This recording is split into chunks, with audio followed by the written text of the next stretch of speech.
Oke, 106 Dion Tirta Smart Energy kembali lagi bersama Bara menemani kalian semua di dalam program Dialog Senja di tengah sore-sore yang syahdu, yang sangat ini ya kan, yang indah ini. Bara akan menemani kalian selama kurang lebih 2 jam dan tentunya kita akan menghadirkan kembali narasumber yang sangat berkualitas dan perbincangan kita ini pun sangat berisi, sangat berinovatif ya. Perbincangan ini sangat seru sekali. Jadi buat Smartizen semua, jangan kemana-mana, tetap pantengin kita terus di 106 Dion Tirta Smart Energy. 106 Dion Tirta Smart Energy. Selamat sore, masih bersama Bara di sini dalam program Dialog Senja. Seperti yang Bara janjikan, kali ini kita akan membahas bagaimana menciptakan masyarakat yang kolektif. Oke, kolektif membangun bersama nih Smartizen ya. Kalau begitu ini Bara akan membacakan dulu mengenai budaya kolektif nih, oke ya. Budaya kolektif itu telah menjadi pengikat bagi kehidupan sosial masyarakat di Indonesia. Beberapa istilah seperti kongko dan nongkrong tidak hanya terjadi di kota-kota besar, namun juga di daerah. Masyarakat Indonesia yang khas dengan budaya bersamanya membuat Indonesia terkenal dengan keramahan dan rasa kekeluargaan yang tinggi, di mana budaya kolektif tidak hanya sekedar warisan turun-temurun, namun juga menjadi bagian dari usaha kelangsungan hidup bersama. Tapi nih Smartizen ya, ini sangat disayangkan di tengah pandemi COVID-19, himbauan sosial atau physical distancing menjadi suatu tantangan tersendiri nih bagi perilaku masyarakat yang terbiasa melakukan aktivitas bersama-sama. Berbagai usaha dilakukan agar mencegah kerumunan umum seperti penggerbegan anak-anak muda yang nongkrong, hingga implementasi pembatasan sosial skala besar atau PSBB nih ya. Dan sore ini seperti biasa kita akan menghadirkan bintang tamu yang sangat informatif, dan Bara bakal ngomongin tentang masyarakat kolektif dalam komunikasi guyup di era pandemi bareng Sadis atau sahabat diskusi kita yang seru dan juga informatif Smartizen ya.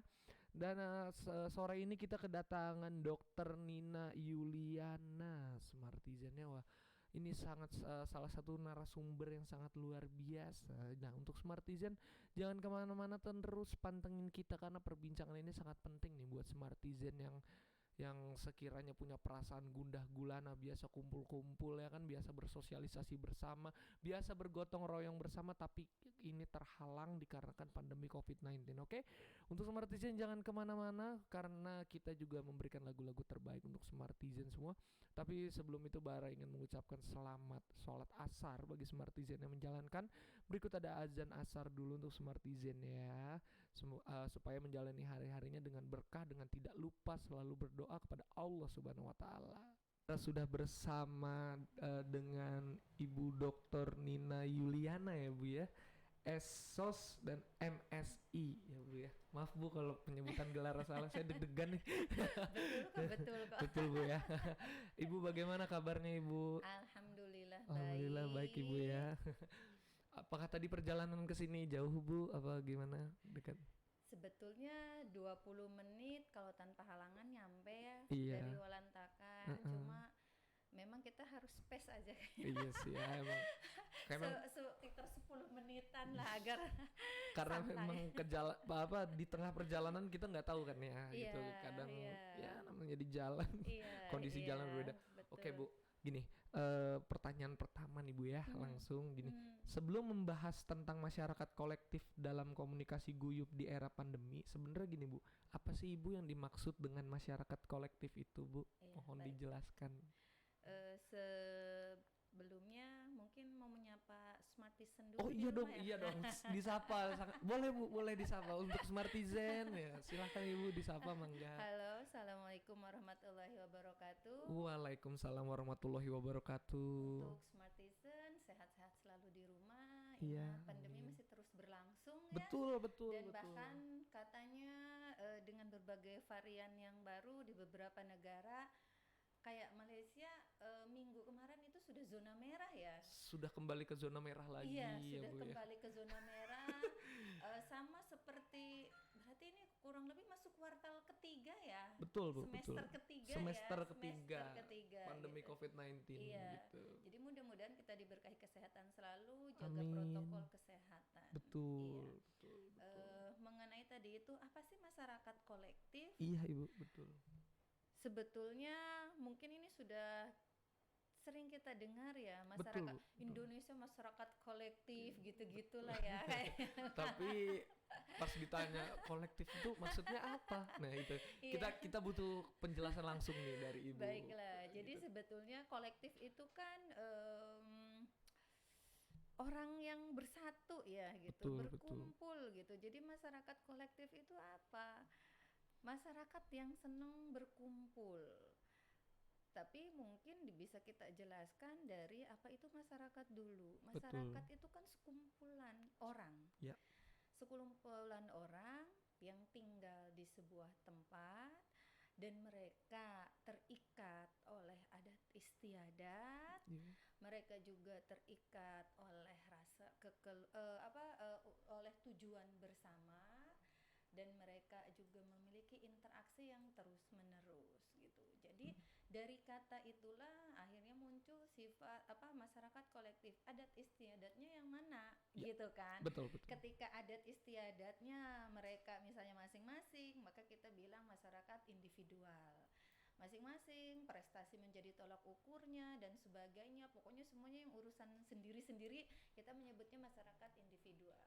Tapi ketika adat istiadat, interaksinya, terus tujuan yang ditargetkan itu adalah tujuan bersama, dan itu berarti kebalikan yang pertama kayak gitu kan. Berarti kita sebut masyarakat kolektif. Simpelnya seperti itu gitu.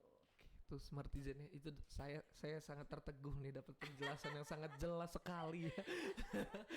Waduh, kayaknya memang dosen-dosen seperti Ibu yang diharapkan oleh mahasiswa ya Bu ya, karena bisa menjelaskan dengan sejelas-jelasnya dan suaranya tuh adem gitu Bu di Gitu. telinga. Bener Bu. Padahal perasaan cempreng loh. Enggak lah Bu. Berarti saya ini ya pencitraannya agak bagus ya sore ini. Enggak lah Bu, enggak. Dan ada pertanyaan lagi nih Bu berikutnya. Sebenarnya apa sih Bu yang dimaksud dengan komunikasi guyup? Nah, Gitu. Ini jujur ini baru Bu istilahnya. Walaupun saya anak komunikasi juga ya, cuman baru denger nih di istilah ini. Jakartanya di universitas apa? Universitas Persada Indonesia Bu di YAI gitu. tuh, Depan Cipto. Iya.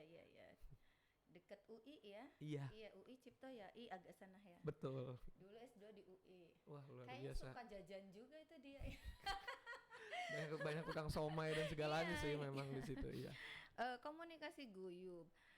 Sebetulnya itu adalah kalau tadi itu adat istiadatnya apa dari sebuah masyarakat, maka dia akan ditentukan namanya menjadi ya pembagiannya selama ini menjadi masyarakat individual dan masyarakat kolektif. Ya. Dari masyarakat kolektif pun sama memiliki ciri lagi yang bisa di breakdown. Salah satunya adalah ciri masyarakat yang guyup. Jadi guyup itu lebih dari kolektif. Oke. Gitu. Nah, komunikasi yang dilakukan oleh masyarakat guyup itu disebutnya komunikasi guyup. Simpel urutannya seperti itu dulu gitu. Nah, kita harus ingat di masyarakat kolektif karena senangnya tadi itu berkumpul, guyup juga sebetulnya berkumpul. Istilahnya sama, berkumpul gitu. Di dalam masyarakat kolektif karena senang berkumpul bisa kita temui dalam kehidupan sehari-hari dari hal yang simpel, misalnya ronda bareng. Oh iya. Nongkrong bareng. Betul. Itu masyarakat kolektif loh. Bukan karena gaya hidup semata-mata wah keren gitu. Betul. Tapi memang itu bawaan kita sebagai masyarakat Indonesia yang terkenal kolektif. Betul. Di zaman modernnya nongkrong bareng kongkow itu sebetulnya Wah, itu bahasa saya juga sehari-hari. luar biasa. Terus sambatan. Kalau di kampung tuh ada sambatan. Pernah mendengar? Belum sih, Bu. Kayak misalnya gini. Kalau kita mau ngebangun rumah. Iya. Sampai hari ini di kot. Karena ibu tinggalnya terus terang saja asal Ciomas kampung ya, nggak kampung-kampung banget sih. Iya sih. Di Walantaka juga kampung, tapi nggak kampung-kampung banget sih, nggak kampungan juga. Jadi kalau kita mau ngebodem rumah, mau ngebangun rumah, itu kan pertama tuh pondasi ya. Kita biasa nyebut bodem. Itu sampai hari ini masih gratis. Masih gratis tuh ya. Ya. Jadi sambatan tadi orang-orang sekitar kita kayak gitu kan, tetangga, saudara dan sebagainya tahu kita mau ngebodem. Jadi mereka bergotong royong untuk membantu sesama. Iya, itu namanya ada istilah kalau bahasa Indonesia mungkin tadi itu gotong royong. Gotong royong. Tapi kalau khusus mengenai beberapa teknis praktek seperti itu kita manggilnya sambatan ya. Sambatan. Tenaga sambatan. Tenaga sambatan. Oke, Iya. oke. Nah, jadi hal-hal dari kolektivitas seperti itulah, rutinitas kolektivitas seperti itulah yang pada akhirnya menghasilkan masyarakat yang guyub dengan pola komunikasi guyub. Seperti apa masyarakat guyub itu? Yang mereka tidak hanya kolektivitasnya itu yang secara rutinitas on the spot gitu, tapi akhirnya mereka menyadari kekuatan kolektivitas mereka, bahwa di dalam kolektivitas mereka bisa saling, tadi itu kan masyarakat itu ada tujuannya apa, iya kan, tadi betul. Itu kan sekarang adat istiadat tadi itu kan, terus ciri khas, terus pengikat mereka itu apa, ada yang karena kekeluargaan, ada yang karena darah, ada yang karena kepentingan. Kalau di individual kan kepentingan individual untuk pencapaian prestasi itu pengikat di antara mereka. Kalau di masyarakat kolektif kan kekeluargaan, ikatan darah. Terus tujuannya akhirnya beda. Kalau di masyarakat individualis itu pencapaian prestasi yang dihargai itu, tapi kalau di masyarakat kolektivitas itu pemenuhan kebutuhan bersama. Nah, ketika mereka menyadari bahwa dengan bergotong royong tadi itu kan sebuah rumah misalnya bisa terbangun kayak gitu, terus sebuah hajat bisa terselenggara. Jadi mereka melembagakan itu. Mereka menyadari kekuatan mereka, terus apa yang bisa kita ambil sebagai tujuan bersama untuk pemenuhan kebutuhan bersama dengan sistem seperti apa. Lalu mereka ciptakanlah sebuah sistem itu.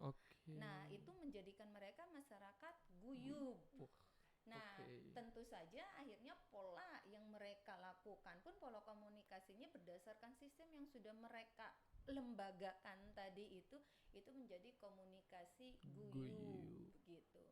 Ini penjelasannya sangat jelas, Bu ya. Sepertinya ini menjawab banyak sekali pertanyaan, Bu.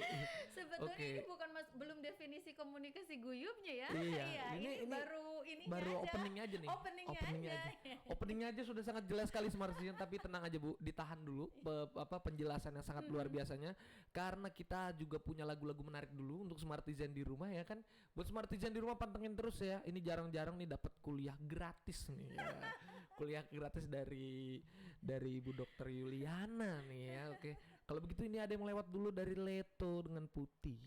Masih bersama dengan Ibu Nina, masih membahas mengenai masyarakat kolektif dan komunikasi guyub. Tadi di segmen pertama itu kita sudah mendapatkan arahan dan juga penjelasan yang sejelas-jelasnya. Saya pribadi aja sampai merinding Bu denger gitu. Untuk Smartizen tuh harus banget nonton Dialog Senja kali ini ya, karena ini benar-benar ilmu yang sangat bermanfaat banget nih buat Smartizen. Oke Bu, pertanyaan berikutnya nih Bu ya. Lalu gini Bu, lalu kegiatan apa aja sih Bu yang dilakukan masyarakat kolektif itu khususnya di Indonesia nih? Mungkin Ibu juga bisa kasih kita contoh kejadiannya gitu tuh. Baik. Oke Bu. Tadi seperti di awal, hal kecil yang paling akrab dengan kita mungkin kongkow tadi itu ya, nongkrong bareng gitu. Terus yang kita sebut secara besar gotong royong itu. Meskipun dari gotong royong itu masih bisa kita pecahkan ke dalam banyak sekali dimensi ya pada prakteknya ya. Betul Bu. Ada yang disebut arisan, pengajian. Iya, betul. Arisan, pengajian. Terus masing-masing daerah memiliki yang paling khas masing-masing. Misalnya kalau di Walantaka di daerah Ibu itu ada yang namanya paguyuban. Iya, paguyubannya juga akhirnya dan kita tahu juga kayak misalnya ada orang Batak, ada di Serang, ada paguyuban Batak kayak betul, gitu kan. Paguyuban biasanya orang Padang iya, gitu ya Bu seperti ya. itu. Nah, itu juga mencirikan masyarakat kolektif. Masuk kepada hal yang spesifik misalnya per tadi itu kan adat istiadat sama dengan budaya. Per adat istiadat budaya tiap daerah atau tiap kampung. Misalnya kayak di Baduy kita tahu di sana bahwa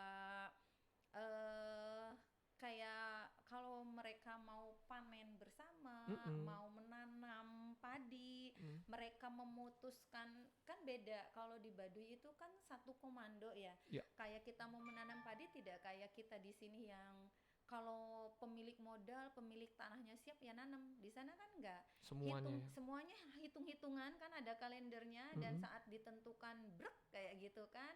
Semua satu masyarakat itu melakukan hal yang sama, sesuai dengan adat istiadat mereka.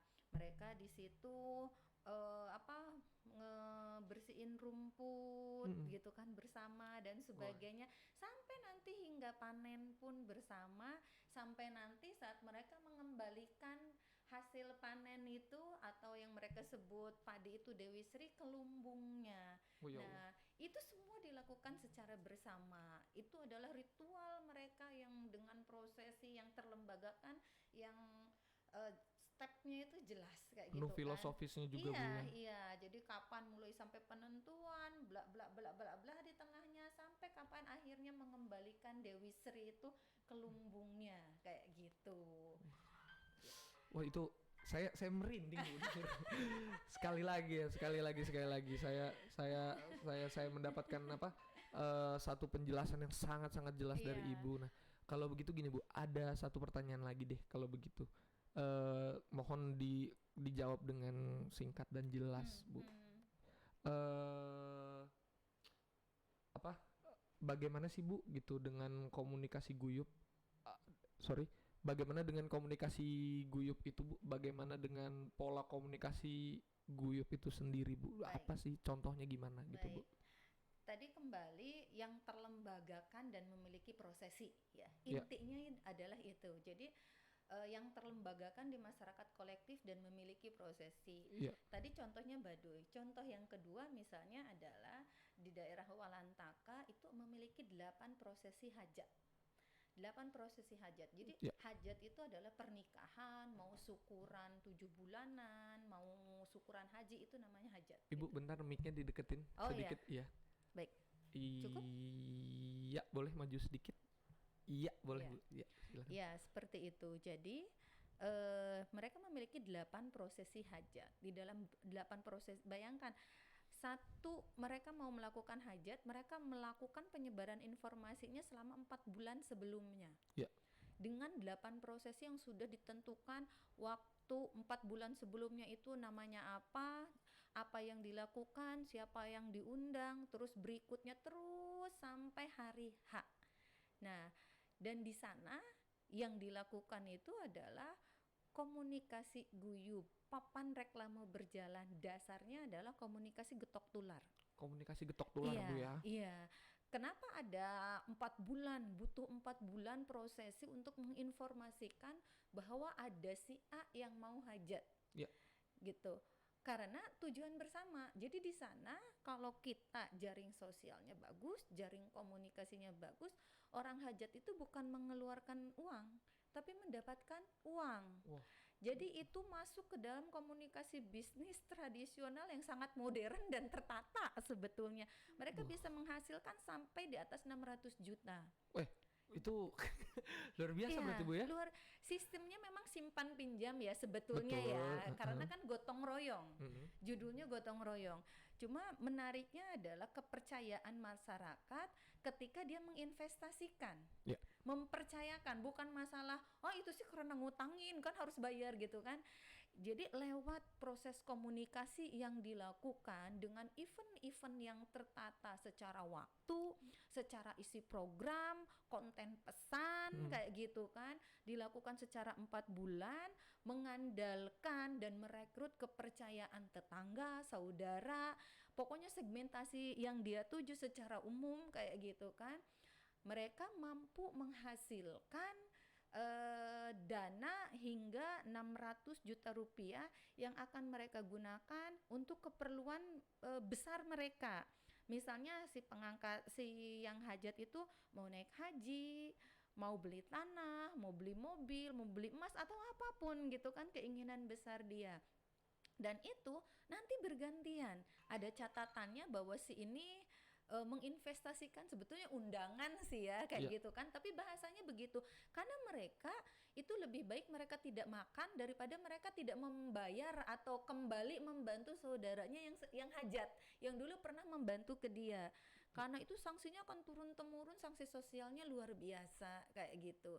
Jadi nah sebetulnya komunikasi guyub itu adalah seperti itu, komunikasi yang dilandasi oleh getok tular, Iya. tapi dia memiliki prosesi yang terlembagakan, Mhm. yang terprogram dengan isi konten juga yang sudah tertata, yang berada di masyarakat kolektif dan menghasilkan tujuan bersama, pemenuhan kebutuhan bersama seperti tadi kayak Oke, gitu. oke, oke, itu ya Allah itu sudah menjawab semua. Dan ada satu keterangan yang menarik Bu, bahkan di desa itu sudah menggunakan satu sistem yang sangat modern ya Bu ya. Iya, Tadi yang seperti itu iya, Ibu bilang ya. iya. Itu sistem Iya. yang modern, sangat-sangat modern sekali Bu ya. Sangat modern, kampanye PR Kampanye sebetulnya itu, PR, komunikasi bisnis. komunikasi Itu bisnis. habis semua prakteknya oleh masyarakat yang kita anggap tradisional ya, Iya. kayak gitu. Tuh, kita bahkan yang mahasiswa juga belum tentu bisa melakukan hal seperti itu ya. PR event semua ada di sana, PR event, public speaking, komunikasi bisnis, itu ada di sana semua gitu. Smartizen. Jadi kalian tuh bisa berkuliah dan bisa dapat ilmu di mana saja ya, bukan cuma di kampus ya. Itu salah satu penjelasan yang sangat luar biasa dari Ibu Nina. Kalau begitu buat Smartizen jangan kemana-mana dulu ya, karena Ibu Nina masih punya banyak informasi nih ya kan mengenai komunikasi kolektif dan komunikasi guyub. Nah, berikut ini ada yang mau lewat dulu ya. Smartizennya ada Geisha Selalu Salah. 106 Diaun Tirta Smart Energy masih bersama dengan Ibu Nina di sini ya, pembicaraan kita mengenai masyarakat kolektif dan juga komunikasi guyub nih Smartizen ya Bu ya. Oke Bu, ini ada pertanyaan yang berikutnya nih Bu ya, pertanyaan yang tidak kalah pentingnya dan saya juga menanti-nanti jawaban yang sangat penting dan yang sangat informatif dari Ibu Nina nih. Lalu gini Bu, bagaimana sih Bu masyarakat kolektif dalam komunikasi guyub saat pandemi seperti ini Bu, gitu loh. Apakah berjalan sesuai biasanya atau malah pandemi ini membuat segala sesuatu komunikasi kolektif atau komunikasi guyub ini jadi terkendala Bu? Gitu Bu, gimana Bu penjelasannya? Baik. Harus kita ingat yang kuat menerapkan komunikasi guyub itu adalah masyarakat kolektif di pedesaan. Betul. Ya, jadi saat pandemi di 1 bulan Maret tahun 2020 ya, ya. bulan Maret 2020 di Indonesia, minimal di bulan itu ya, di Indonesia kayak gitu.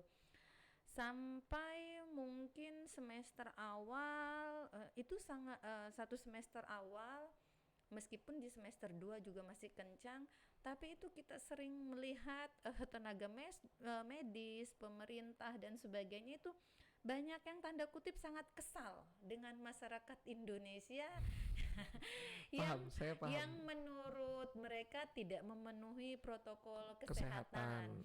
Sedangkan pemerintah sangat sibuk dengan kebijakannya bagaimana memikirkan agar masyarakat aman, tenaga medis sangat sibuk memperjuangkan nyawa dengan taruhan nyawanya agar membuat masyarakat Indonesia tetap aman dan sehat seperti itu. Sedangkan banyak masyarakat yang tetap melakukan kehidupan normal, rutinitas normal, kebiasaan normal seperti sebelum pandemi. Iya. Sehingga banyak tagline tuh yang Indonesia terserah katanya. Saking putus asanya dan saking menyindirnya dan saking kesalnya gitu kan. Karena dua hal di depan tadi. Nah, bagaimana apakah memang pada akhirnya komunikasi guyub yang dilakukan oleh masyarakat kolektif itu memang seburuk itu, menjadi sebuah hambatan di dalam masa pandemi, atau justru sebetulnya ada tanda kutip lain selain hambatan, yaitu bahwa itu adalah menjadi sebuah Peluang malah Bu ya? Peluang apa tuh Bu? Peluang untuk menanggulangi tangguh COVID gitu kan, masyarakat yang tangguh terhadap COVID gitu. Misalnya seperti apa? yang tadi kita lihat bahwa itu menjadi tanda petik hambatan karena kebiasaan kita di masa pandemi yang suka nongkrong bareng, makan bareng, bacakan bareng kayak gitu kan, ngeronda bareng kayak gitu bareng, kan. semuanya bareng. Semuanya bareng gitu kan, ngeriung gitu kan, sholat berjamaah di masjid, pokoknya dan sebagainya yang dilakukan bareng-bareng. Itu disebut dalam tanda kutip banyak menyebutnya atau mempersepsikan bahwa itu adalah sebuah hambatan. Karena di masa pandemi kita harus jaga jarak. Sedangkan itu bareng.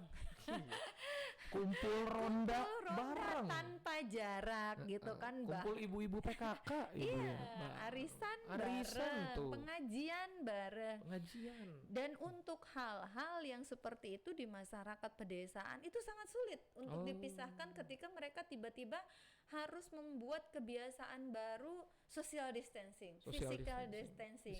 Karena ini masalahnya bukan hanya saja tentang pengetahuan, tentang kesehatan, tapi bagi mereka ini adalah identitas mereka. Identity ya Bu. Iya, adat istiadat mereka gitu. Jadi memang bukan mereka nakal. Bayangkan, mungkin mereka sudah hidup sekitar 70 tahun, 50 tahun, 80 tahun dengan hal seperti itu.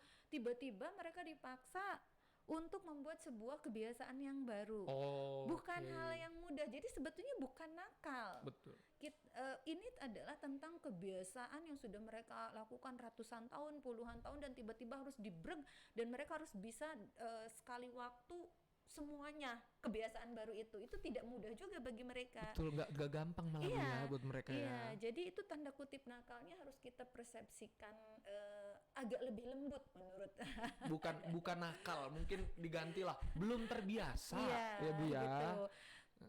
Nah itu mungkin tantangannya ya, hambatannya. Tapi peluangnya jangan lupa bahwa mereka adalah selama ini sudah terbukti adalah masyarakat yang tangguh dalam pemenuhan kebutuhan bersama secara ekonomi, secara materi, secara imaterial itu karena mereka kan masyarakat guyub itu kan atau masyarakat kolektif itu berdasarkan ikatan darah dan ikatan tempat yang dijalankan, ikatan darah, ikatan tempat yang dijalankan dengan rasa kekeluargaan yang luar biasa.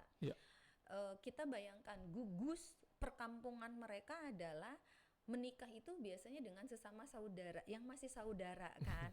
Terus kalau misalnya satu orang itu punya anak 6, biasanya anak-anaknya itu dibikinin rumahnya itu di antara ibu dan bapaknya, jadi mengelilingi kayak betul, gitu. Betul. Oh iya di BBS ada tuh. Iya.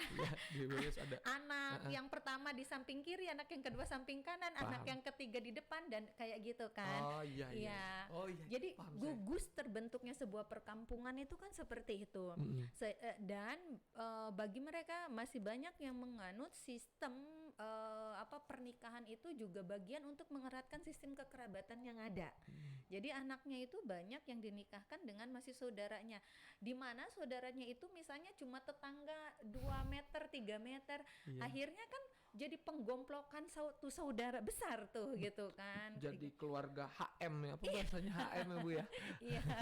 HM gitu. Dan terus setiap punya anak lagi yang baru nikah itu terus ada di samping kiri kanan depan, akhirnya kan tercipta sebuah perkampungan yang akhirnya nanti akan dibagi-bagi menjadi wilayah administratif yang berbeda tapi mereka tetap satu darah.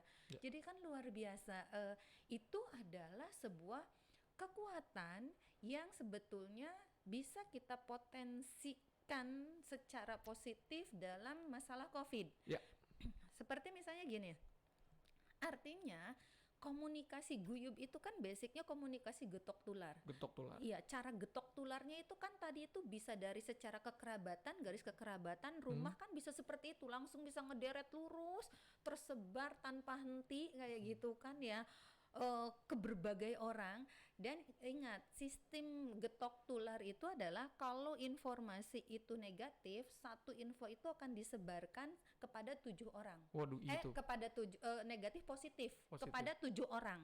Tetapi kalau itu negatif kepada 21 orang. Ini paham, saya paham. Iya, gitu. Betul, jadi betul. Bayangkan misalnya dari pengajian lah. Jadi Pengajian. jangan di pengajiannya harus ditiadakan. Betul. Diedukasi pengajiannya bagaimana caranya ada prokes. Betul. Terus di situ itu masuklah orang kesehatan. Betul. Menghalau-halaukan, menginformasikan, misalnya yang datang 50 orang di pengajian itu, iya kan? Betul. Nah, ingat, ketika mereka pulang ke rumah, itu bukan 50 lagi. Di dalam rumahnya minimal ada 5 orang. Artinya kalau informasi itu negatif, misalnya COVID itu ngeri loh, itu kan negatif gitu kan. Oh, oke. Iya. Oke. Dia satu orang menginformasikan kelima anggota keluarganya tadi itu kan, berarti kan udah 5 orang. 5 anggota keluarganya nyebar lagi ke tetangga sepupu dia, ke ini, pokoknya terus ngomong saat beli sayur, saat pengajian, saat arisan, saat paguyuban, saat apalah yang kumpul kayak gitu. Jadi akhirnya tersebar per orang itu 21 kali menyebarkan berita itu. Jadi itu luar biasa. Itu yang kalau menurut saya pribadi Bu, itu yang jadi masalah sih Bu di kalangan masyarakat gitu. Sebuah informasi yang salah kaprah, salah tangkap, apalah istilahnya ya Bu ya, saya paham. Jadi kurang lebih kayak gitu ya Bu ya, ternyata prosesnya ya. Iya, jadi jangan dipangkas habis tutup pengajian ini, karena itu akan misalnya hilangkan arisan, karena itu akan bertentangan dengan adat istiadat mereka yang sudah ratusan tahun itu. Tentu saja mereka akan menolak. Betul. Tapi cara yang baik adalah teknik lobby dan negosiasi yang baik adalah gitu kan, dari pemerintah, dari siapapun yang memiliki kebijakan, kewenangan, informasi, atau siapapun yang mau menginformasikan sesuatu yang baru, mereka masuk ke dalam kebiasaan itu. Jadi mereka masuk ke pengajian, mereka kasih tahu bagaimana caranya. Jadi jangan dipangkas, nggak boleh. Mereka melawan. Kalau nggak boleh, mereka melawan. Iya, betul. Akhirnya keluarlah antipati ya. Iya. Yang sakit itu cuma kalangan ke atas. Orang kita coba lihat mana ada yang sakit. Kan kalangan ke atas mereka di AC. Kita kan berjemur kena sinar matahari. Sekarang lihat orang-orang kalangan atas suruh berjemur, suruh aktivitas fisik. Lah kita ke sawah dari pagi sampai sore. Aktivitas fisik kena sinar matahari, ini justru bukannya mereka yang mencontoh kita. Iya sih, betul ya. Ini satu informasi yang penting ya Bu ya. Satu kejadian yang memang sudah terjadi ya kayak gini, kayak apa yang Ibu jelaskan ya. Ini benar sekali lagi ya, ini salah satu kuliah gratis yang penting nih buat Smartizen ya, buat mahasiswa, bahkan untuk semua orang yang mendengar ini. Menurut saya pribadi ini salah satu informasi yang paling penting. Kalau begitu Smartizen, seperti biasa, setelah kita menerima informasi yang sangat informatif dan penting ini, kita selingi dulu dengan lagu supaya Smartizen bisa santai dulu kan, supaya Smartizen juga penasaran informasi apa sih yang berikutnya bakal Ibu Nina kasih ke kita. Oke, berikut ini ada Tangga Cinta begini. Oke, 106 Dion Tirta Smart Energik. Smartizen semua, kita sudah sampai kepada closing statement nih dari Ibu Nina nih ya. Tadi Ibu sudah menjelaskan panjang lebar mengenai komunikasi kolektif, mengenai komunikasi guyup. Sekarang Bara pengen minta pesan nih Bu, pesan dari Ibu, closing statement dari Ibu tentang apapun lah. Boleh mengenai komunikasi kolektif, komunikasi guyup, pesan untuk kita semua bagaimana kita menjaga kesehatan. Pokoknya pesan apapun Bu. Silahkan Bara beri waktu untuk Ibu menyampaikan pesan. Jadi di masa pandemi ini memang PR bagi kita semua, satu dunia, bahkan bukan hanya Indonesia, kita semuanya. Banyak di setiap negara memiliki kendala, dan meskipun sekarang tidak banyak lagi ya statement-statement seperti di semester awal tentang Indonesia, misalnya Indonesia terserah dan sebagainya gitu kan. Sekarang lebih soft, dan mungkin sama-sama akhirnya pada lelah, membiarkan masing-masing dengan cara berpikirnya masing-masing, kebiasaannya masing-masing. Ini memang agak menjadi sebuah tantangan bagi masyarakat kolektif, di mana sangat susah bagi masyarakat tertentu untuk merubah kebiasaannya di dalam masa pandemi. Sedangkan sebetulnya masa pandemi ini sampai hari ini belum memudar, bahkan menurut berita berita-berita informasi itu justru memiliki berbagai varian yang semakin membahayakan. Membahayakan Bu ya. Membahayakan.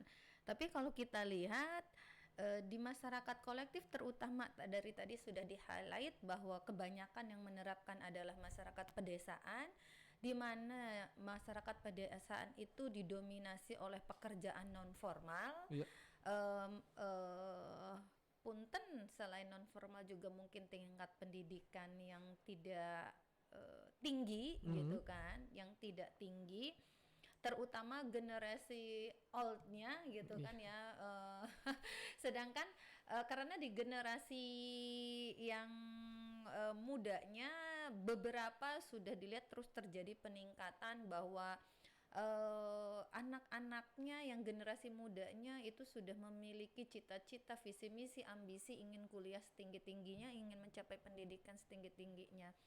Nah, misalnya yang paling sulit adalah rasa kebersamaan yang di masyarakat kolektif itu. Bayangkan, di dalam 1 tahun kebiasaan untuk ngeriung di masjid aja itu merayakan yang berhubungan dengan keagamaan, misalnya muludan, mulud Fatimahnya, terus nuzulul Quran dan sebagainya, itu sebanyak 38 momen, 38 event.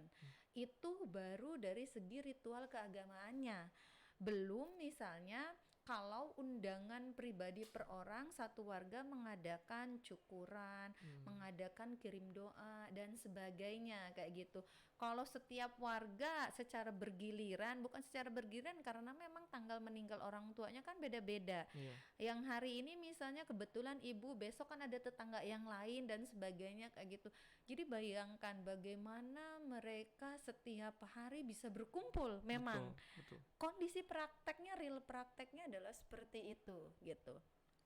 Itu menjadi tantangan sendiri, dan ini juga kita harus memberikan edukasi kepada kelompok-kelompok masyarakat ini bahwa kebiasaan yang ada mungkin sekarang bisa dirubah di dalam era masa pandemi ini karena dengan menggunakan teknologi. Kebetulan kan anak-anak juga sekolah online. Mau tidak mau orang tua di se-old-oldnya mereka harus menyediakan handphone di rumahnya. Betul. Menyediakan kuota juga ya. Iya, menyediakan kuota juga. Mungkin harus ada pihak-pihak yang mengedukasi bahwa itu komunikasi yang mereka biasa lakukan secara tatap muka bisa lewat komunikasi WA group. Misalnya buat WA group 1 RT gitu kan, 1 RW, Zoom 1 RT. Iya, Zoom ini gitu kan, meeting, dan tapi ini kan harus diedukasi. Betul. Perlu edukasi lagi. Perlu edukasi. Jadi kalau hanya menyalahkan tanpa ada upaya untuk pengarahan, sedangkan tadi itu bahwa ini adalah kenyataannya yang banyak mempraktekkan adalah masyarakat pedesaan kayak gitu, rasanya tidak bijak. Jadi mari di dalam era pandemi ini kita sama-sama bijak kayak gitu kan, menggunakan, mengapresiasi dan mempersepsi perbedaan-perbedaan yang ada. Kalau masyarakat kolektif masyarakat individualis mungkin enak, tanpa harus disuruh mereka sudah social distancing atau physical distancing kayak gitu kan. Tapi jangan lupa di masa pandemi juga kita membutuhkan memang sebuah karya kolektivitas. Kayak kalau ada misalnya di antara tetangganya yang terpapar COVID atau positif COVID, maka kan pemenuhannya harus dipenuhi. Dan itu hanya bisa dilakukan oleh orang-orang yang saling bergotong royong.